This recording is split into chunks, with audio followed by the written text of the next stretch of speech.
Nicholai Roerich, the Russian painter, mystic, theosophist, explorer, mountaineer, was perhaps one of the greatest examples of a mystic painter or a mystical artist who embodied his spiritual principles within every single piece of art that he managed to create.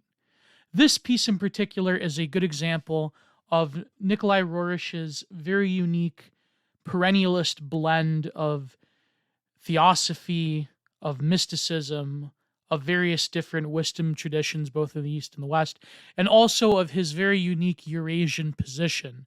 By Eurasian, I mean this fusion of the furmost eastern parts of Europe and the sort of European consciousness and spirit that to him was embodied mostly within Christianity, and his various explorations of the East, living in Tibet and India, especially India for a number of years, encountering Vedanta, Tibetan Buddhism with his wife and so forth, and even having a vision that we will get to later.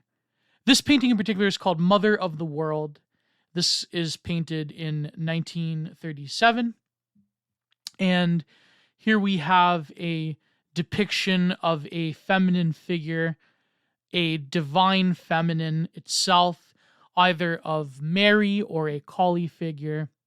Mother of the World sits atop a cavernous mount, a throne, if you will, and surrounded by the water of life, the rivers of life. It creates a firmament where worshippers are at her feet. She is surrounded by a halo of uncreated light, similar to Mary. And also within this womb-like tomb or mountain face, we have the shining radiance of her presence. She wears the robes of nature. She is filled with life, and Nicholai Roerich makes utmost care to depict her in this perennialist lens. She is neither of the West nor of the East. Mother of the World in tempera is to represent the quintessence of his own particular interpretation of sacred texts, culminating in his work Shambhala. Of course, he set out to the East to find this mystical Shambhala.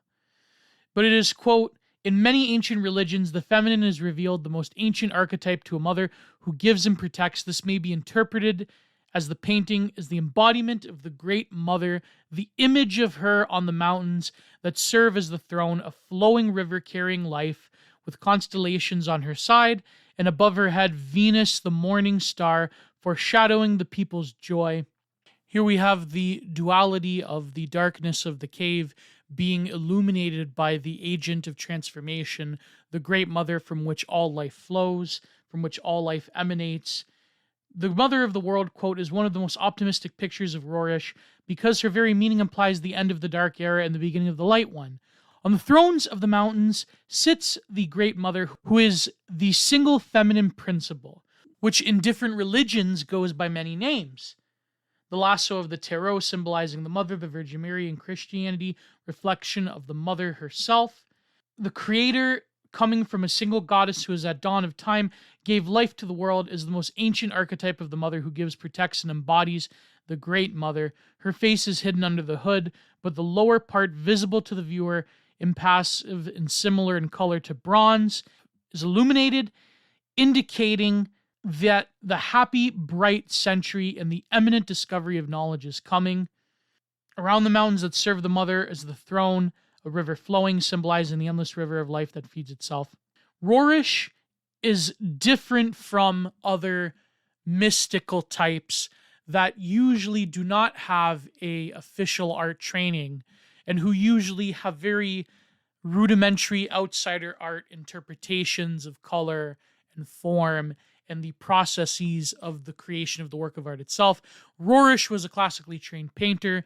He was inspired by a great tradition of symbolists within Russia, and as a result, he was keenly aware of his very unique approach to vivid color, not impressionistic, mind you. These are fantasy landscapes, but rather he has a very unique very vibrant approach to color and form. His forms are often hazy. They are not exactly illustrations. They are very painterly in some regard, but he has a rhythm and a flow to each piece of art. He is depicting things that are intuitive. He has experienced these mountain ranges and these caverns, but he, very much like the Taoist painters, is not approaching it from the lens of complete replication or complete realism. Rather, he is consciously aware of depicting things that are as old as time itself. His figures often come from Greek iconography, from Byzantine art, but also from the various tapestries, various styles of artwork that were depicted in the illustrations of things in the East, such as the Pali Canon, from the great line work of the Far East in their various artistic traditions. So you have in Roerich the perfect Eurasian fusion of these different art styles coming together. But the Great Mother painting is different from his other ones that depict horsemen, steppe warriors, various religious figures. She is ambiguous. She does not denote the same direct religious messaging the way that his paintings of the Buddha or his paintings of Christ were, or his various depictions of figures like Confucius. Rather, she is purposefully archetypal. She is the representation of the archetype of the Great Mother herself. She is cloaked within nature. She has a very distinct, muted, bluish, and inviting color palette. She's not directly Mary. She's not directly Kali.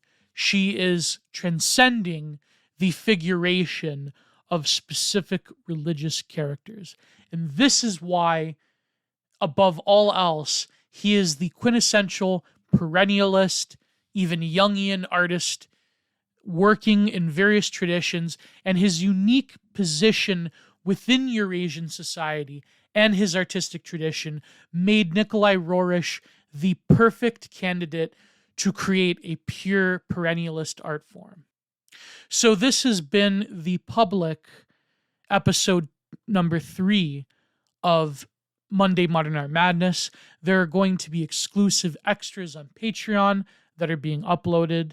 Please like, share, subscribe. Go to patreon.com/giantproductions for more exclusive content. Every Wednesday is, of course, Content Minded podcast. Thank you, God bless, and goodbye.